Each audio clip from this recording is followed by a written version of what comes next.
महाराष्ट्र राज्याचे उपमुख्यमंत्री अजित पवार यांच्या निधनाने मोठी हानी झाली आहे।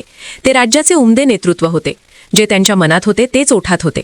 कोणाला राग आला तरी चालेल, त्याची पर्वा त्यांनी केली नाही। असे व्यक्तिमत्व आपल्यातून निघून जाणे हे धक्कादायक आहे। सामाजिकरित्या सर्वांना सोबत घेऊन जाण्याची त्यांची भूमिका होती। सरकारमध्ये राहूनही सरकारच्या काही कार्यक्रमांना मी जाणार नाही, अशीही त्यांची भूमिका आपण पाहिली आहे। अजित पवार यांना वंचित बहुजन आघाडी आणि संपूर्ण आंबेडकर परिवाराच्या वतीने आदरांजली वाहतो। एक उमद नेतृत्व असं म्हणता येईल, वादग्रस्त नेतृत्व असंही म्हणता येईल।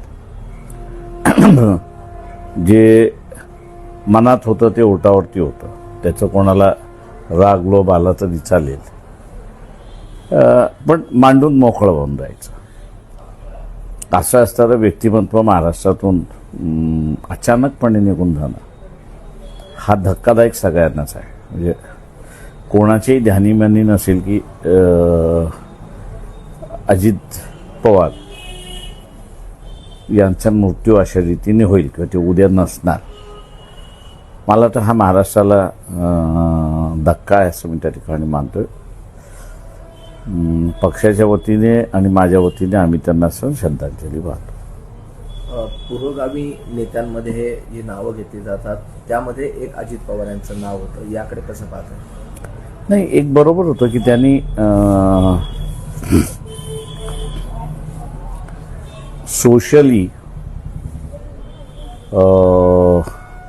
सर्वांना घेऊन जाण्याची असणारी भूमिका त्यांनी ठेवली होती आणि त्या पद्धतीने ते वागत होते। त्याच्यामुळे असणारं सरकारमध्ये जरी होते तरी सरकारच्या काही कार्यक्रमांना मी याच्याशी सहमत नाही असं बोलण्याचं धाडस सुद्धा त्यांचं होतं। म्हणून मी असं म्हटलं की त्यांचं जे मनात होतं ते ओठात होतं। आपल्याला कोण काय करेल काही न करेल याची त्यांना अजिबात कल्पना नव्हती। त्याची त्यांनी कल्पना केलीच नाही आणि मांडत बसले।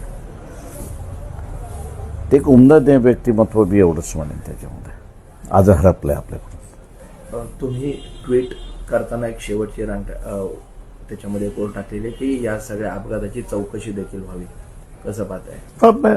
असे की त्याची शेवटी असा अपघात आहे, तो अपघात कसा घडला याची चौकशी झाली पाहिजे, जेणेकरून